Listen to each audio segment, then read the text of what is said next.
Welcome to the fourth quarter 2024 Ally Financial Earnings Conference Call. At this time, all participants are in a listen-only mode. After the speaker's presentation, there will be a question-and-answer session. To ask a question during the session, you will need to press star 11 on your telephone. You will then hear an automated message advising your hand is raised.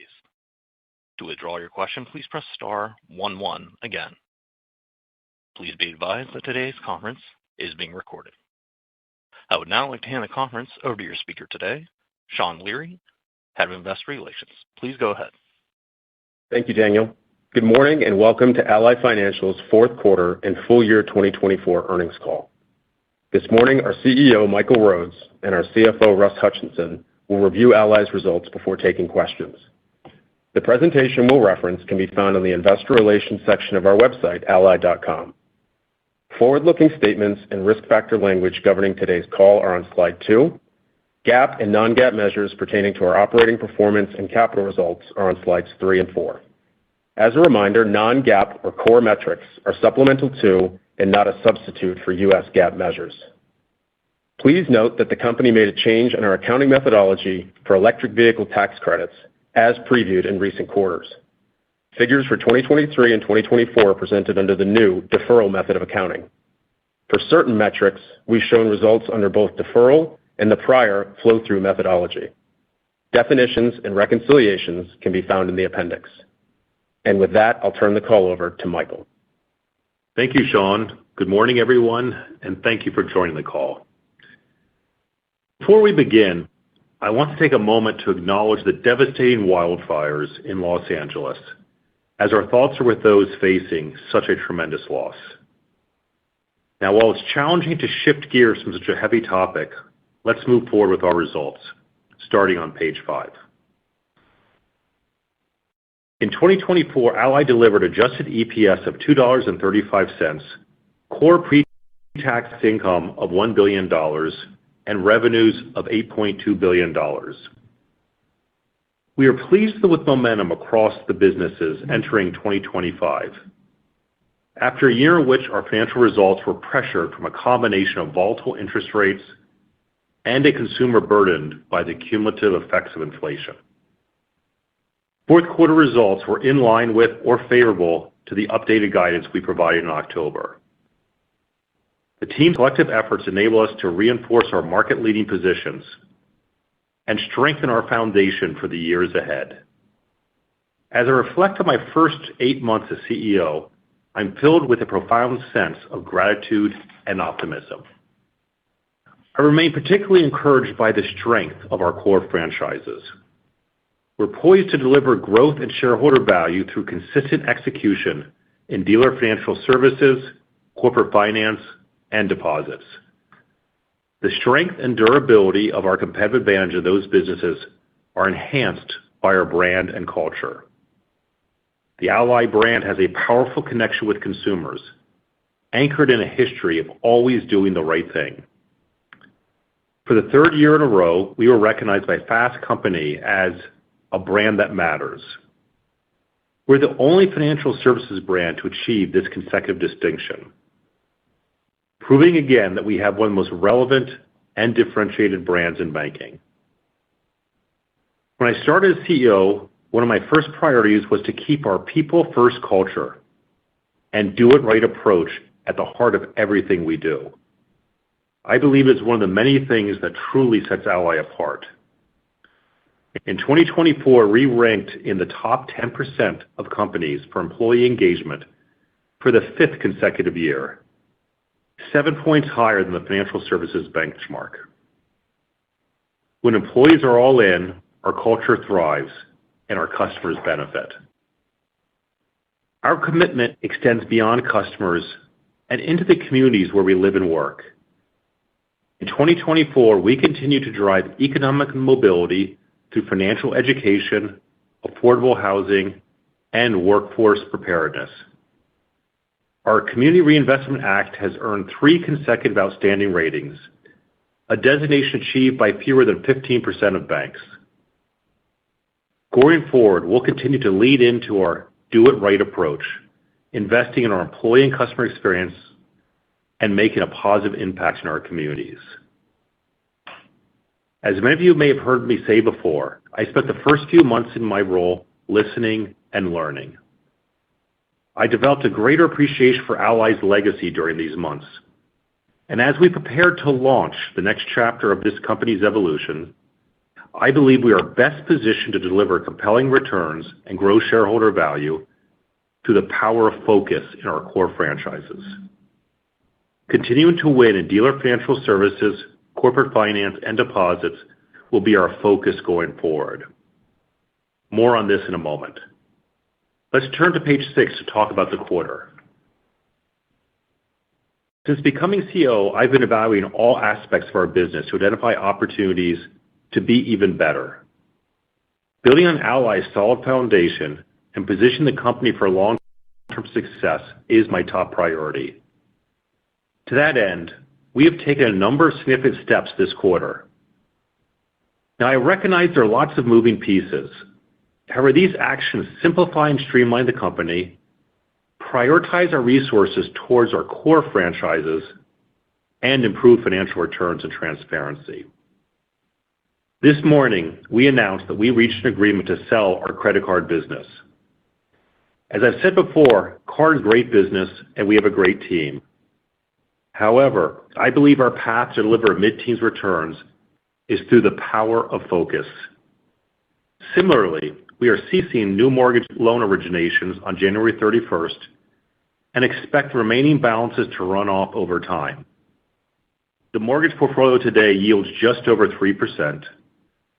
As it runs off, we are positioned to invest in higher-yielding asset classes, driving NIM expansion. Beyond these actions, we've taken steps to manage controllable expenses in 2025. During the quarter, we announced a workforce reduction, which resulted in recognition of a $22 million restructuring charge. While it's not something we take lightly, this action is expected to contribute more than $60 million in annualized savings, drive positive operating leverage, and align the cost structure with our new streamlined footprint. We see tremendous opportunity in the businesses where we have demonstrated competitive advantage, attractive returns, and the scale necessary to succeed. Shifting gears a bit, we had a few reporting-related updates worth mentioning. As Saul mentioned earlier, we have changed the deferral method of accounting for EV lease tax credits. This change was made retroactively and reduced retained earnings by approximately $300 million and CET1 by 20 basis points. Importantly, the impact of capital is net neutral in the medium term, as the day one impact is earned back over the next few years through net interest income. In alignment with a more simplified Ally, we've also made updates to the corporate expense allocations and reporting segments. These changes are intended to provide greater transparency to investors, consistency in various allocations, and align with how we manage and evaluate dealer financial services, corporate finance, and deposits. Russ will cover these changes in more detail shortly. Let's turn to page 7 to discuss our market-leading franchises.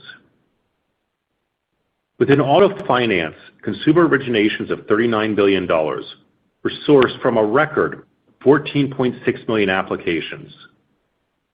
Again, showcasing the strength of our mutually beneficial dealer relationships and the scale of our franchise.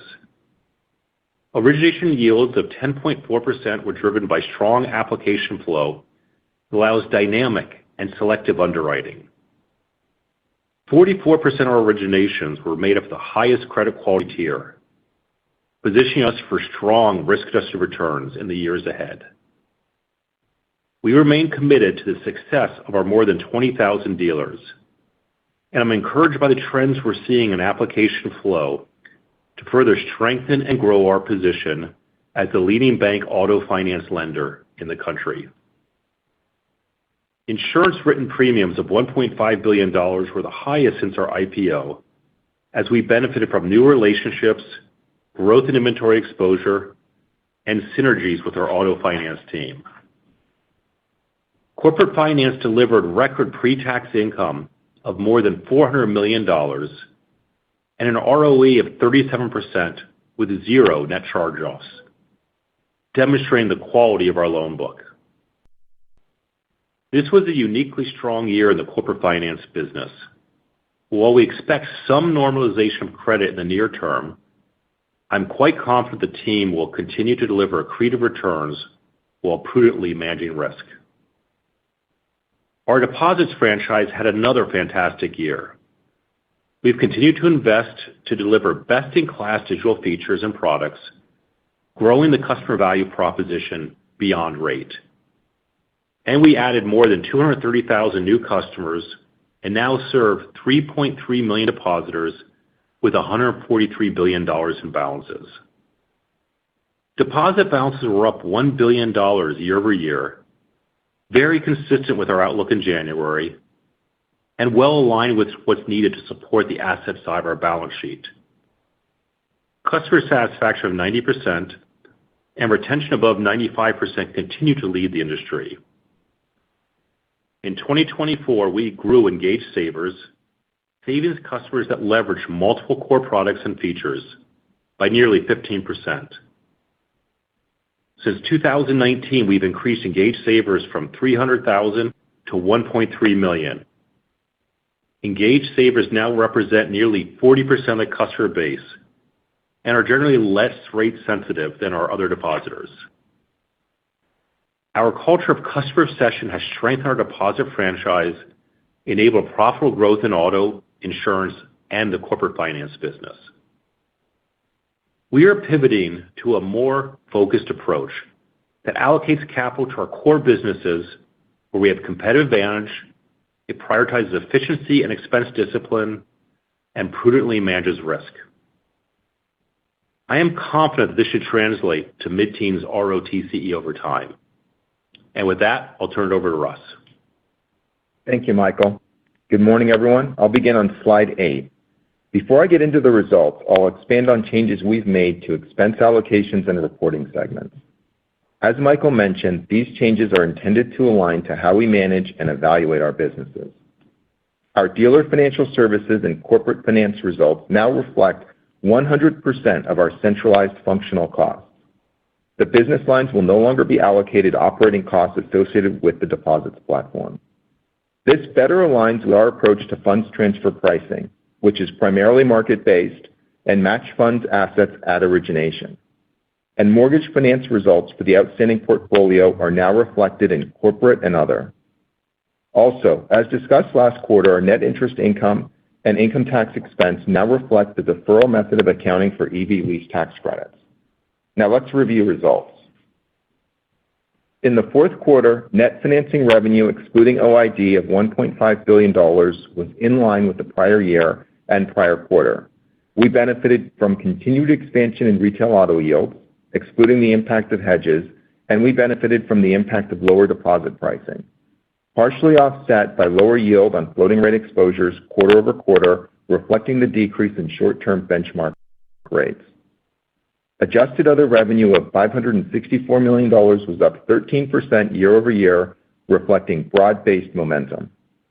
Full-year adjusted other revenue was up 14%, higher than the 5 to 10% expectation set forth at the beginning of the year.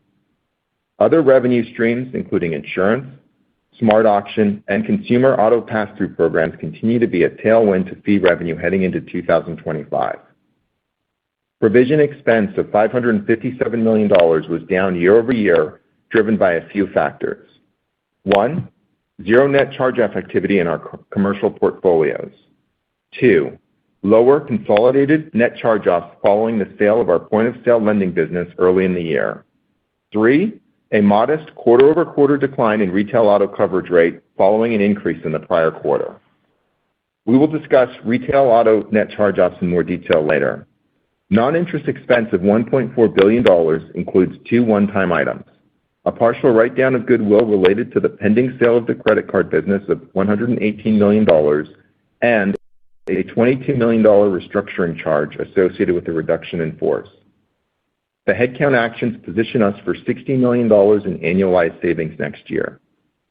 One-time expense items totaling $140 million or $0.37 of EPS, have been excluded from core pre-tax results. This is consistent with our treatment of similar items in the past. Adjusted non-interest expense was up less than 2% year-over-year, primarily driven by growth in insurance and FDIC fees. And controllable expenses were down more than 1%, demonstrating commitment to cost discipline that will continue going forward. Our effective tax rate for the full year was 20%, reflecting the deferral method of accounting for EV tax lease credits. Our 0% tax rate within the quarter included impacts from prior state and international returns, as well as standard year-end true-ups. GAAP and adjusted EPS for the quarter were 26 cents and 78 cents, respectively.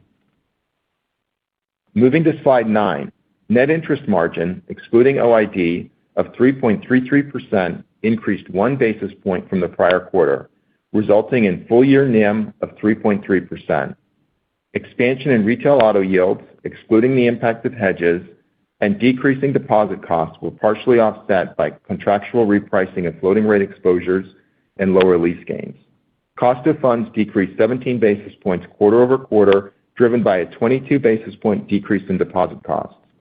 Deposit pricing has been in line with expectations during the quarter, and we continue to expect a cumulative deposit beta of around 70% over time.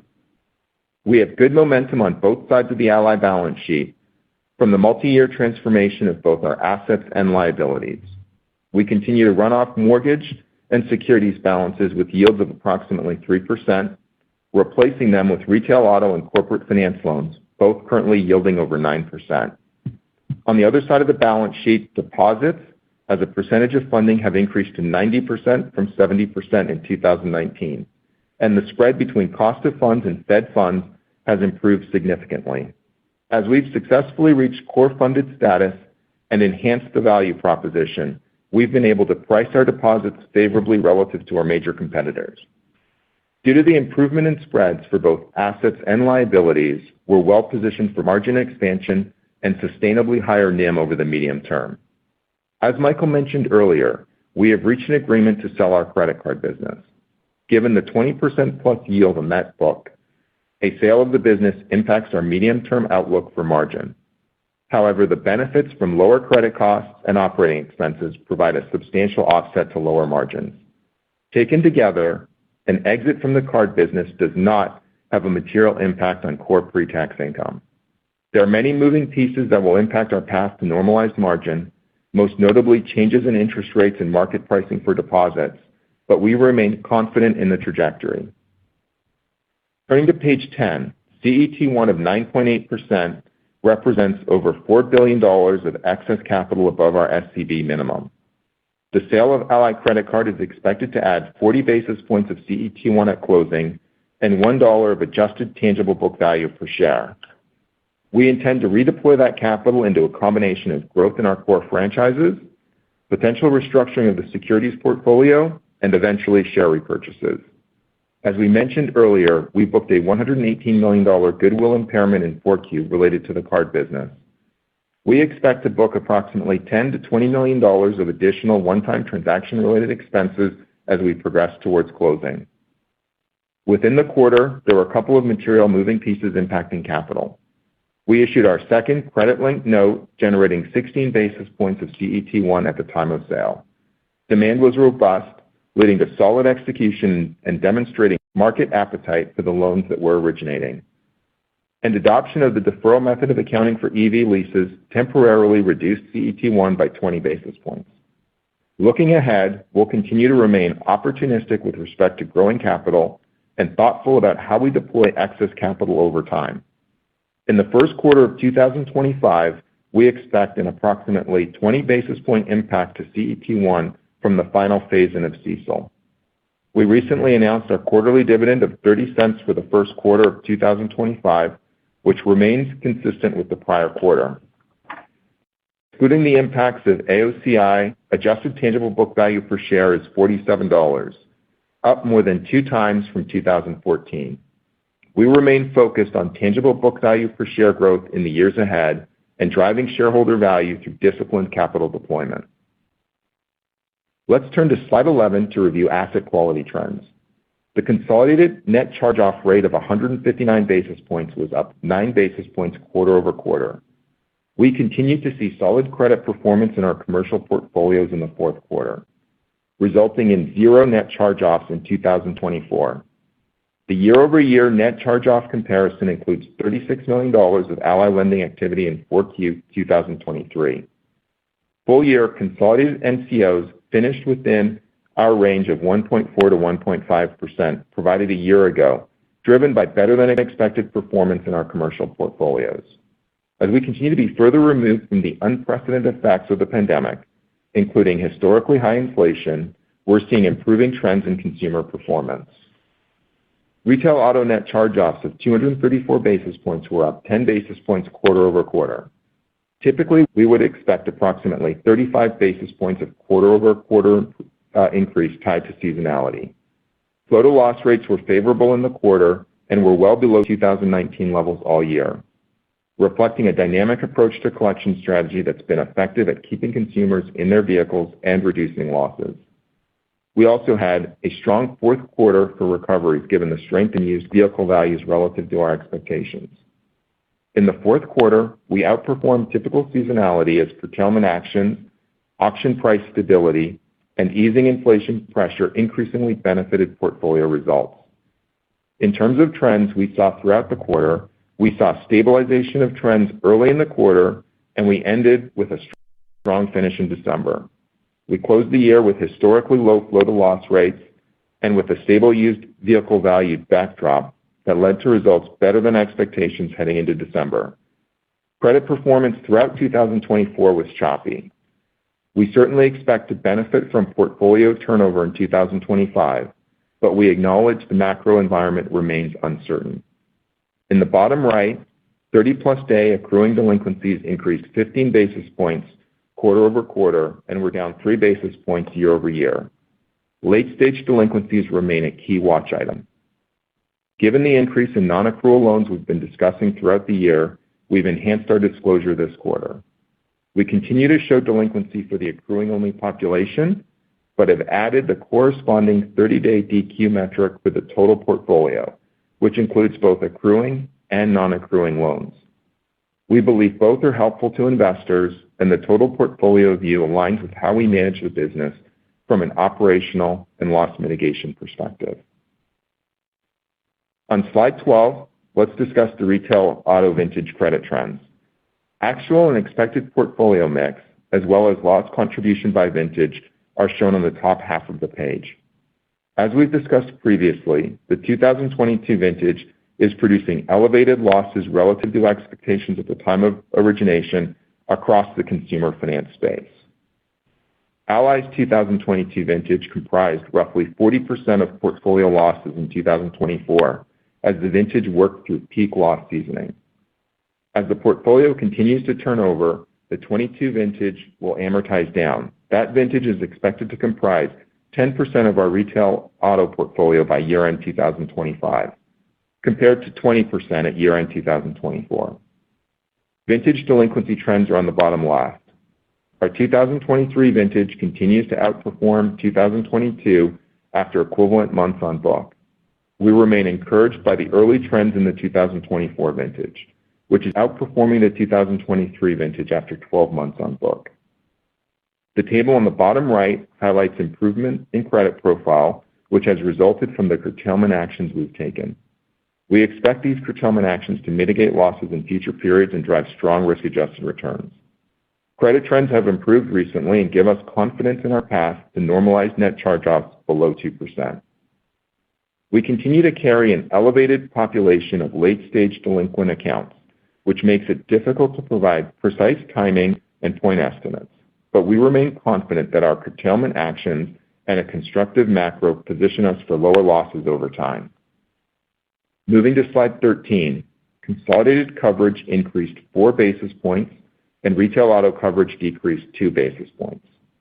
The increase in consolidated coverage rates were largely driven by lower balances in commercial auto and corporate finance. The decrease in the retail auto coverage rate was driven by a partial release of the hurricane reserve recorded in the prior quarter. Moving to slide 14 to review auto segment highlights. Pre-tax income of $397 million was lower year-over-year, primarily driven by lower lease revenue and gains, slightly lower average earning assets, and higher servicing-related expenses. On the bottom left, we highlighted the trajectory of retail auto portfolio yields. Excluding the impact from hedges, yields are up 10 basis points quarter-over-quarter and 66 basis points year-over-year. Fourth quarter originated yield of 9.6% was down quarter-over-quarter, driven by a decrease in benchmark rates and an increase in S-tier originations from 43% to 49%. While the fourth quarter usually drives an uptick in credit quality, our capture rates in super prime were above our expectations for much of the quarter. We're pleased with the return profile of what we originated, but have taken action on the pricing side that will result in lower S-tier in the first quarter. We've already seen the impact of this with our originations mix exiting the year closer to what we originated for most of 2024. And as we've mentioned before, we expect to gradually unwind curtailment actions over time to a more normalized mix. The unwind of curtailment actions will partially offset benchmark rate-driven price decreases over the long term. The timing of curtailment unwind remains fluid and will be informed by front book portfolio performance, which has begun to show signs of improvement. Lease trends are in the bottom right. Gains of $3 million in the fourth quarter reflect lower lease termination volume quarter-over-quarter and softer lease gains per vehicle driven by vehicle termination mix. We expect lease gains to remain low in the first quarter and increase modestly in the spring and summer due to typical seasonality as well as vehicle termination mix. Turning to insurance on slide 15. Core pre-tax income was up $25 million year-over-year, driven by higher earned premiums. Total written premiums of $390 million reflect the continued momentum of business trends in P&C and F&I products. Growth in P&C written premiums of $40 million year-over-year are supported by new OEM relationships and recovering inventory levels. Insurance losses of $116 million, up $23 million year-over-year, are in line with expectations and are more than offset by higher revenues. Insurance was a key driver of our fee revenue expansion in 2024, and we remain encouraged by the opportunity to grow this business over time by leveraging synergies with our auto finance business. Corporate finance results are on slide 16. Core pre-tax income of $120 million demonstrated another strong quarter for corporate finance. While not shown on the page, corporate finance surpassed $400 million of earnings in 2024, a record in the 25-year history of the business. End-of-period HFI loans of $9.6 billion are well diversified and virtually all first lien, and we remain well positioned from a credit standpoint. On the bottom of the page, we highlight the accretive return profile of the corporate finance business. 2024 performance was in part due to exceptionally strong credit performance, resulting in zero net charge-offs for the year. We expect NCO performance to normalize and are confident the business will continue to drive solid returns. Corporate finance remains an attractive business for prudent growth. I will provide an update on our 2025 outlook on slide 17. We've shown 2025 assuming credit card operations for a full year, largely for comparability purposes with 2024. We expect the sale of the card business to close in the second quarter and are providing a 2025 pro forma that assumes a sale on April 1st. We expect 2025 NIM of approximately 3.4 to 3.5%. Given the 20% yields on credit card receivables, the sale of Ally Credit Card has impacted our near-term NIM outlook by approximately 15 basis points. That would be approximately 20 basis points on an annualized basis. Importantly, the impact of NIM is offset by lower credit costs and expenses, and our medium-term outlook for mid-teens ROTCE remains unchanged. The range for NIM reflects the uncertain path of interest rates and deposit competition. Margin should be flat plus or minus in the first quarter as we recognize the full quarter impact of 4Q rate cuts on floating rate exposures. We expect to position ourselves competitively during the first quarter to capture incremental money in motion as deposit availability generally increases due to tax refunds, year-end payouts, and changes in consumer behavior. Importantly, we see margin exiting 2025 higher than the full year guide, given our starting point and a stable 1Q margin.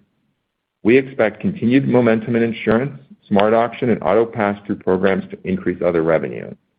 However, other revenue is expected to be flat year-over-year, as we will see lower fee revenue from the credit card business following its sale. In terms of credit, we see retail auto net charge-offs of 2 to 2.25%. We are exiting the year under favorable conditions, which led to outperformance on both frequency and severity. On the frequency side, while we enter the fourth quarter with elevated levels of delinquency, the collections enhancements implemented within our servicing organization are working. These loss mitigation strategies are keeping people in their vehicles, and we exited the year with historically low flow-to-loss rates. Additionally, our newer vintages are performing better than assumed. With respect to severity, used vehicle prices were approximately 4% better than what we assumed in our October update. Turning to expectations for 2025, our range reflects that we are still operating through an uncertain macroeconomic environment and that we continue to carry elevated levels of late-stage delinquency. It also takes into consideration the vintage dynamics, which are an important catalyst that gives us confidence that we are structurally headed to losses normalizing lower. The midpoint of the range assumes a slight increase in flow-to-loss rates coming off historic lows in the fourth quarter. If macroeconomic conditions deteriorate, we could see delinquencies increase, flow-to-loss rates worsen, or used vehicle values soften beyond our current expectations. Any degradation in conditions, or if our servicing strategies become less effective, our losses could migrate higher than the midpoint. Conversely, we see a path to lower than midpoint, assuming delinquencies stabilize, 4Q flow-to-loss rates hold or improve further, or used vehicle values continue to outperform expectations. In closing on retail auto credit, it's important to note that monthly and quarterly variations will continue, though we remain highly confident in what we see as a trend normalizing lower. Transitioning to consolidated NCOs.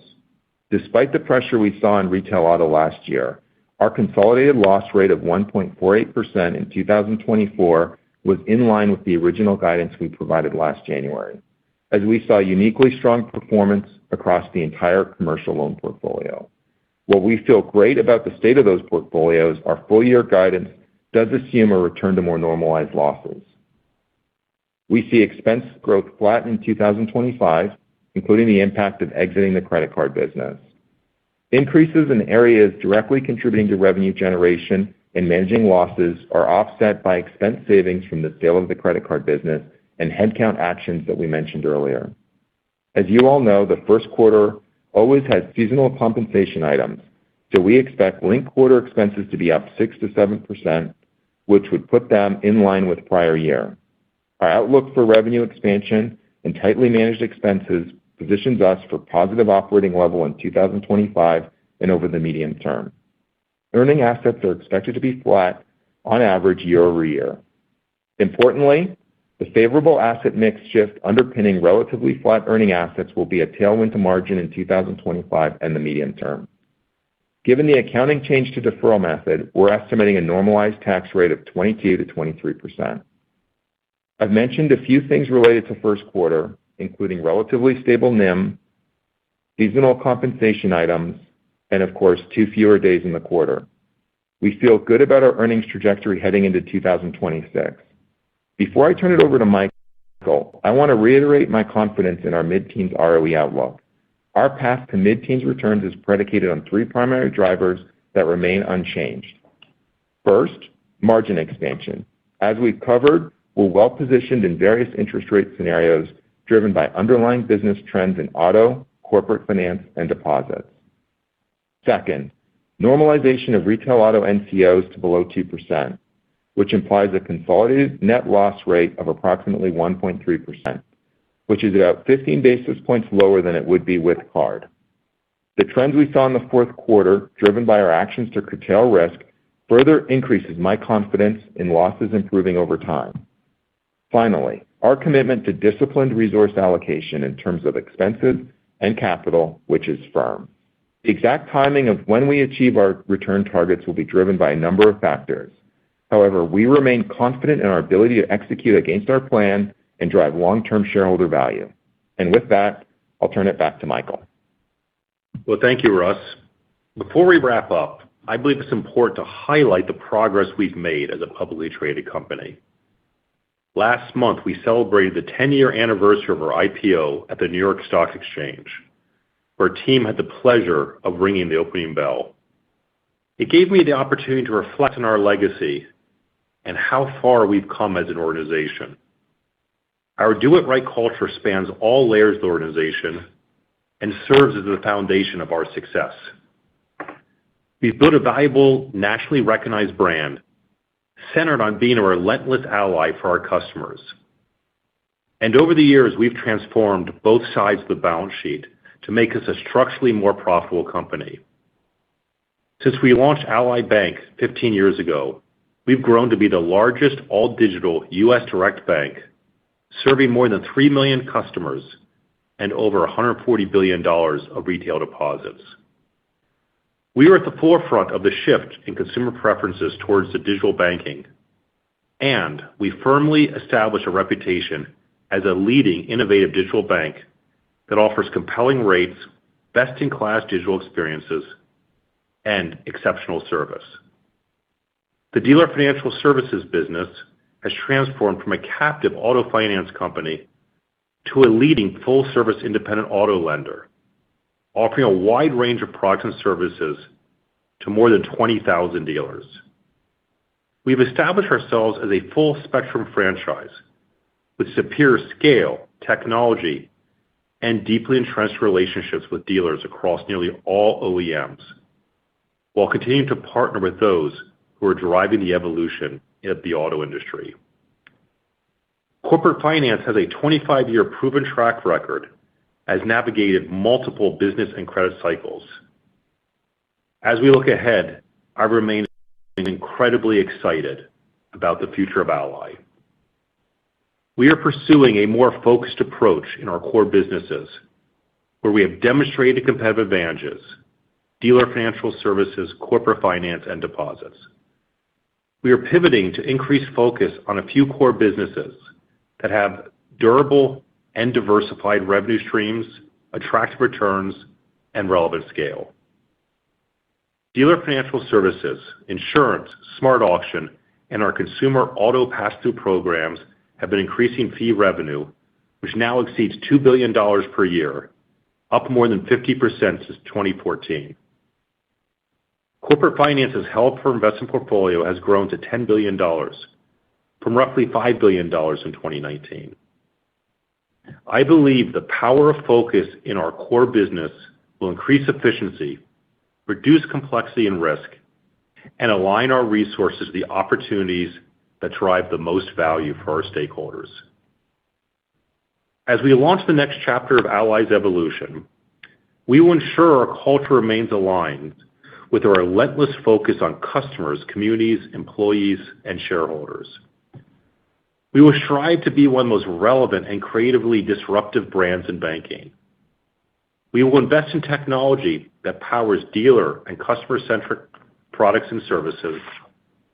And most importantly, we expect this focus will improve financial results to deliver compelling returns.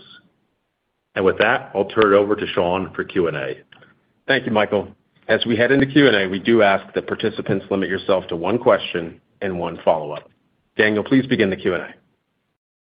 As a reminder, to ask a question, please press star 11 on your telephone and wait for your name to be announced.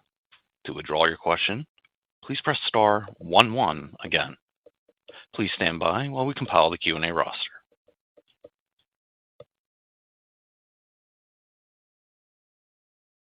And our first question comes from Ryan Nash with Goldman Sachs. Your line is open. Hey, good morning, everyone. Good morning, Ryan.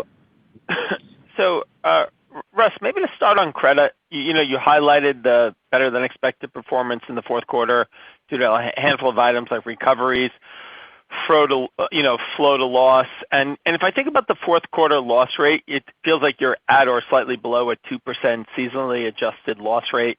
When I look at the slides, slide 12, you show the problem vintages are becoming smaller. The new ones are outperforming. You've continued to move up in S tier. So I guess, my question is, given the guide of 2 to 2.25, just how do you see, and I know you give a lot of color when you were going through at the end, but how do you see losses progressing, and could we actually exit the year at a level that is below that 2% seasonally adjusted loss rate? Great. No, thanks, Ryan, for the question. I appreciate that. And as you know, as you've seen, our outlook on credit has been choppy throughout the year. And I'd say your observations on fourth quarter are mostly correct. We saw favorable flow to loss trends. We saw favorability in severity. And as you pointed out, we started the quarter with elevated levels of delinquency as we've been running at elevated levels of delinquency throughout 2024. When you kind of look at the seasonality, you're right. We saw improvement in what we would call the seasonally adjusted annualized loss rate in the quarter. I'd still characterize it as north of 2%, where I think you'd said it was 2% or below. So it's probably not quite as good as you implied, but certainly favorable to what we were seeing in the third quarter, where we had highlighted NCOs that were running 10 basis points above our expectations and delinquencies that were running 20 basis points above our expectations, based on seasonality and portfolio turnover. As I look forward, we've given the range of 2 to 2.25% on NCOs. And I'd say, as I think about that range, it's important to think about the context in terms of the elevated levels of delinquencies that we've been seeing, as well as that favorability we saw in flow to loss in the quarter and on severity. And I'd say towards the midpoint of the range, we've assumed that there's some reversion on flow to loss rates. Obviously, we have good visibility into where we're starting the year in terms of delinquencies, but we've assumed some reversion, so some unfavorability in flow to loss rates. And we've assumed kind of more or less stable used car values supporting us on the severity side.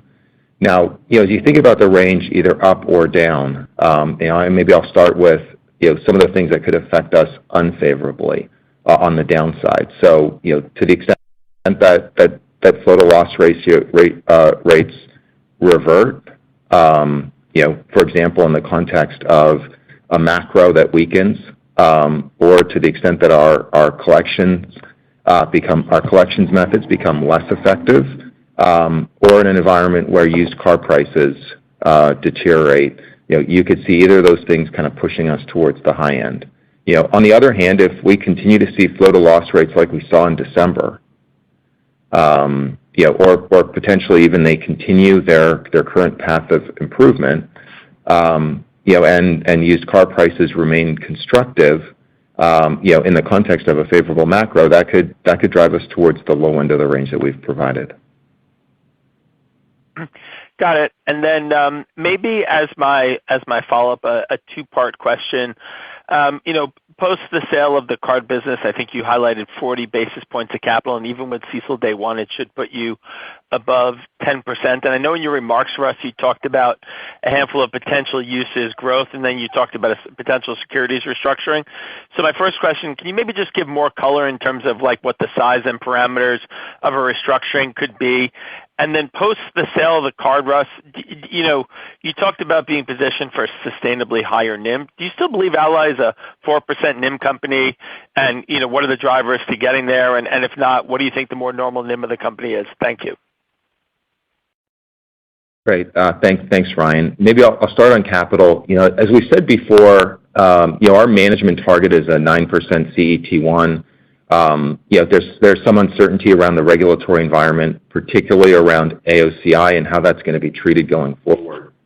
Given that uncertainty and given the volatility that the inclusion of AOCI would introduce to our CET1 levels, we've said that where we've typically run at a 20 to 30 basis point buffer to that management target of 9%, we think that buffer needs to be fatter. And so, just to give you a little bit of context and just in terms of kind of how we're currently thinking about capital, certainly the card sale is going to increase our flexibility around capital. And so as we think about that increased flexibility, our number one priority is investing in our core businesses. And, as we've noted throughout the year, we're being really thoughtful and really disciplined around how we deploy capital to get to risk-adjusted returns. that are accretive to our business. And so, we're gonna continue with that.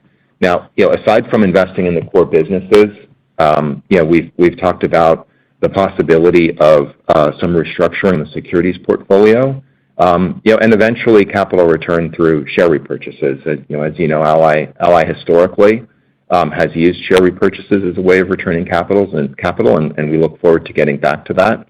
And I'd say again, the capital flexibility that we've been building over the course of the last year, obviously from the card sale, from the lending sale, from the CRT transactions that we've been executing over the course of the year, all those things point to greater capital flexibility. And look, as we evaluate the alternatives, we'll be very much focused on shareholder value and on what's going to drive us in terms of risk-adjusted return, whether that is investing in the core business and looking at the risk-adjusted return we can get there, or it's looking at restructuring of the securities portfolio and looking at the NIM pickup and ultimately the payback that we can get from that activity. But you can expect a continuation of the capital discipline that we've been talking about all year long. On your 4% NIM, I guess your follow-up to your follow-up question. Look, I would say, we're highly confident in our trajectory, and nothing's changed in terms of dynamics on our balance sheet and in our businesses that point to NIM increasing over time. All that being said, as you pointed out, the sale of the card business will take about 15 basis points off of NIM this year, 20 basis points on an annualized basis. But it's important to note that with that, we're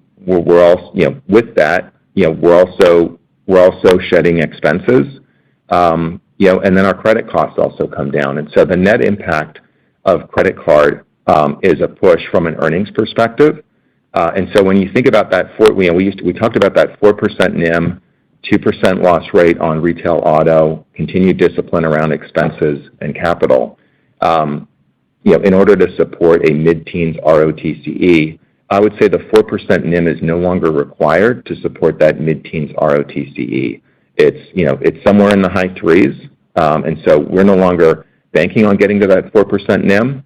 All that being said, I wouldn't take 4% NIM off the page. It's certainly, as you kind of think about the dynamics on our balance sheet, even without card, it's certainly something that we could deliver, but we're not banking on it at this point. I think, something in the high threes, again, with retail auto coming to 2% or lower on NCOs, and continued discipline around capital and expenses.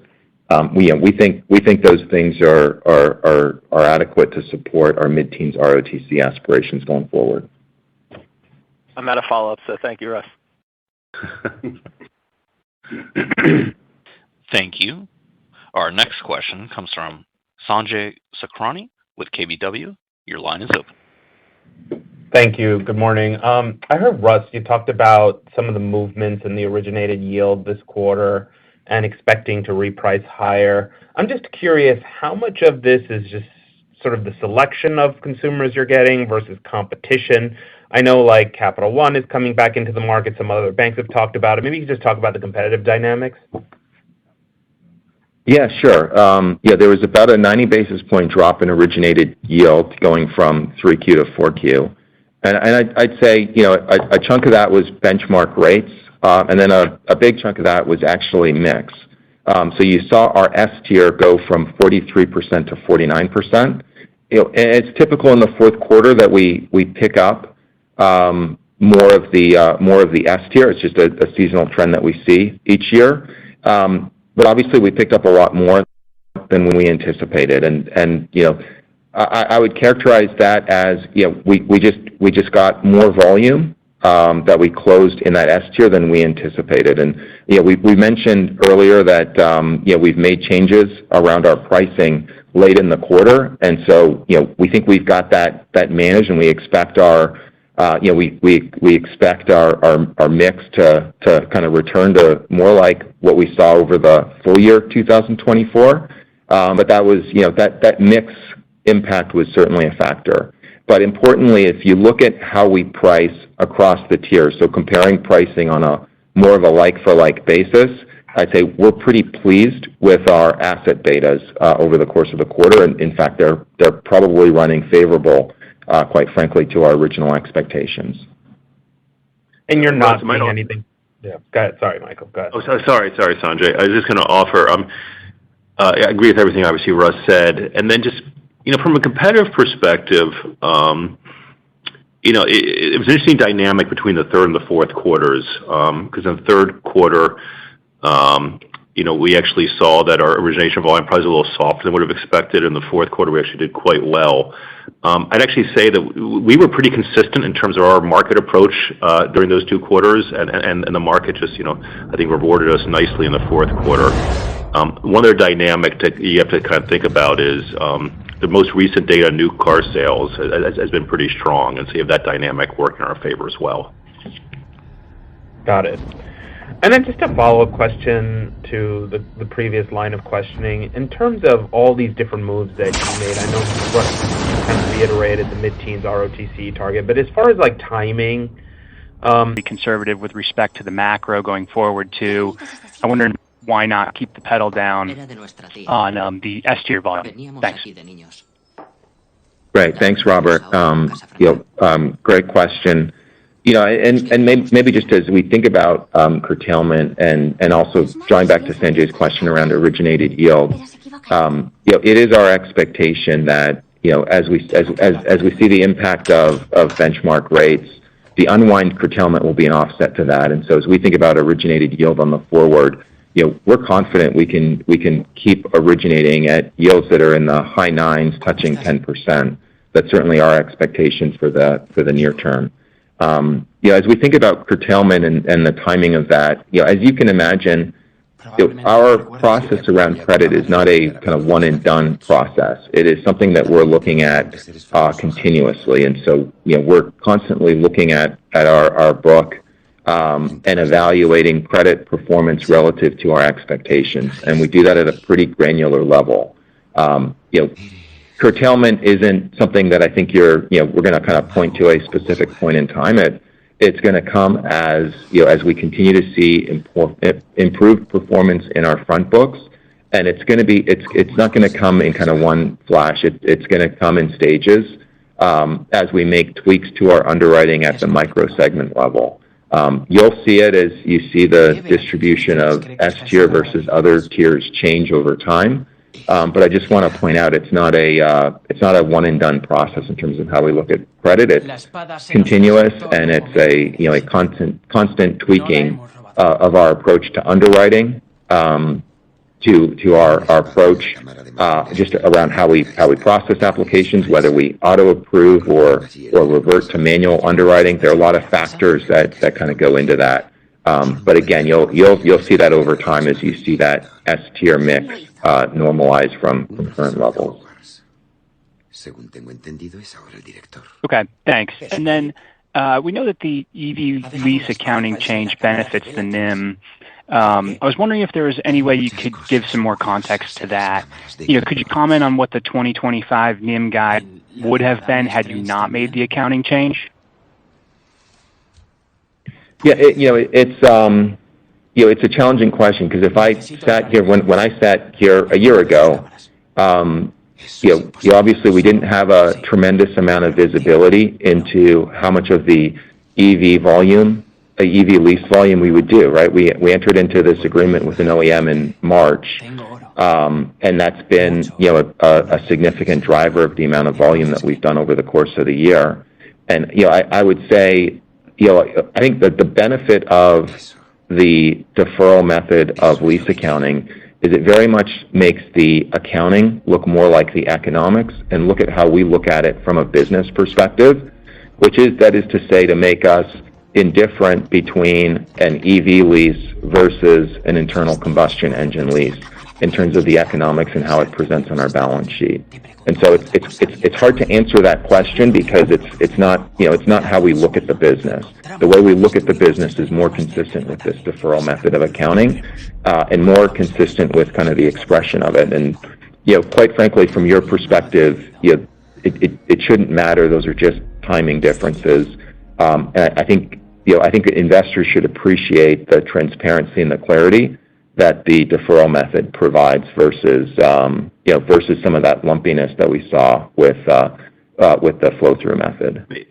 Understanding our true economics when these mixed impacts can overwhelm our EPS on the tax line, just don't think that was really kind of helping much of anyone. Yep. Okay. Appreciate the color there. Thank you. Thank you. Our next question comes from Moshe Orenbuch with TD Cowen. Your line is open. Great, thanks. And wanted to dig in a little bit on some of the mitigation actions that you were talking about, Russ. Could you just give us a little more detail as to what you did that kind of allowed for those low flow-through rates in the quarter, and what that might mean as you go forward? Do those borrowers have a period of time where they've got to perform? Like, how should we think about that? Thank you. Yeah, no, it's a great question, Moshe. Thanks for the question. We've been working on our loss mitigation strategies all year, and I think I can break it up into roughly 3 buckets. Number one would be repossession timing. We've been running a lot of analytics around when and our timing of repossession, based on credit tier, based on borrower characteristics, based on a number of factors. And for the most part, we've been moving back the timing of repossession, and we've been finding that given the collectors that extra time to work with a borrower tends to lead to better outcomes. We can keep people in their cars longer. We can collect more, and we're getting to we're getting to better outcomes. The second is around our communication strategies, where we've been doing a lot of work around how and when we reach out to our borrowers who are delinquent.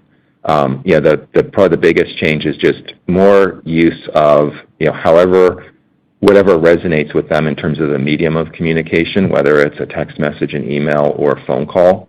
And so we found we're just getting better at contacting and reaching them. And then third is modifications and extensions, increasing the availability and removing some of the friction around those. Now, our extension and modification rates haven't changed 2024 versus 2023, but we've just gotten better at kind of how we use those and how we target those. And it's important to note that we're obviously carefully looking at rates of recidivism and stick rates on the population of loans that have been extended or modified. And we continue to be impressed by the borrower behavior, and based on kind of what we're seeing, we don't think we're kicking the can down the road. We think we're getting better outcomes in terms of helping our borrowers, keeping them in their cars, and also improving the effectiveness of our collections. Got it. Thanks. Very helpful. As a follow-up, you talked about capital allocation towards growth in the business. The guidance that you gave for 2025 includes kind of flat earning assets. Just talk a little bit about your thoughts about number one, like what is the NIM impact in 25 of the mix upgrade, and secondly, like when would you be more comfortable allowing earning assets to grow within that capital plan? Yeah, behind the flat earning assets, there are a couple of moving pieces. As we've talked about before, we continue to see runoff of the lower yielding mortgage loan and mortgage securities portfolios. And so what we're effectively doing is we're running off those assets at the same time that we're growing our retail auto loans and our corporate finance loans. And you can see also we're exercising a lot of discipline around our commercial auto portfolio as well. And so behind the flat earning assets, there's a mix shift that reflects kind of how we focus the business from here. And then obviously the sale of card and lending also both of those things also have an impact on earning assets. And so there's a lot going on behind that, but you can be assured that we're very much focused on growing in the places that are most accretive to returns, and that's in the retail auto lending, corporate finance, and I'd also point out in the insurance business, that doesn't impact earning assets necessarily. but it's an important area where we're growing the business. It's less capital intensive, and it's additive to our returns over time.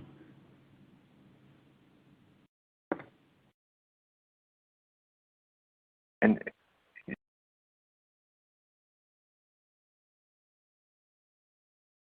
Thank you. And our final question comes from Mark DeVries with Deutsche Bank. Your line is open. Yeah, thank you. Russ, I was hoping you could provide some of the same context around the NIM guidance in terms of what gets you to the high and low end of the range that you provided around the charge-off guidance. Yeah, thanks, Mark. Look, I'd say for the NIM guide, obviously the path of rates, is impactful in terms of our overall expectations around NIM, as well as the competitive environment for our deposits business. And we've talked a lot about beta, and it's certainly still our expectation that we'll get to a 70% beta. But as we've pointed out before, the timing of getting there is, it takes time to get there. And so there's some variation based on market competition and that overall timing of deposit repricing. As we think about the rate environment, our range anticipates a range of different rate trajectories, from a case where rates are flat relative to where they are today and stay for a prolonged period of time at today's levels. We look at the forward curve and market expectations around where rates go from here, and we also look at cases where rates come down faster than the market currently anticipates. And I'd say our range kind of covers that range of scenarios. Look, in the event that we saw rates go up from here, that's certainly a scenario we look at. It's something that we can manage to in the medium term, but it would throw our guidance for the year off. But I'd say we look at all those things, and we also consider the timing of kind of when these rates come and how those could affect us through the year, both in terms of that beta evolution, as well as those near-term impacts that we've talked about in prior quarters. Russ, maybe one last thing I just might add, recognize this our last question, is recognize that we gave you a lot of information and a lot of moving pieces within the quarter. If you kind of step back from a lot of the great detailed questions and just kind of think about where we are, I'd leave with the thought that you should be encouraged by our momentum. And the momentum is occurring. It's on the expense line, it's on the credits line, and certainly on the margin line. When it comes to capital, I think you've seen we've been pretty disciplined and prudent with respect to how we're creating capital. Expect our use of the capital will respect that same approach. And then we have this notion that we've introduced this quarter, which you're going to hear more about from us around the power of focus. And we think that when we focus our energies and efforts around the places where we have some demonstrated advantage, attract returns, and the necessary scale, you'd expect to see some good things from us going forward. Thank you, Michael. Okay, great. So a little past the hour here, so that's all the time that we have for today. If anyone has any additional questions, as always, feel free to reach out to Investor Relations. Thank you for joining us this morning. That concludes today's call. This concludes today's conference call. Goodbye. Thank you for participating. You may now disconnect.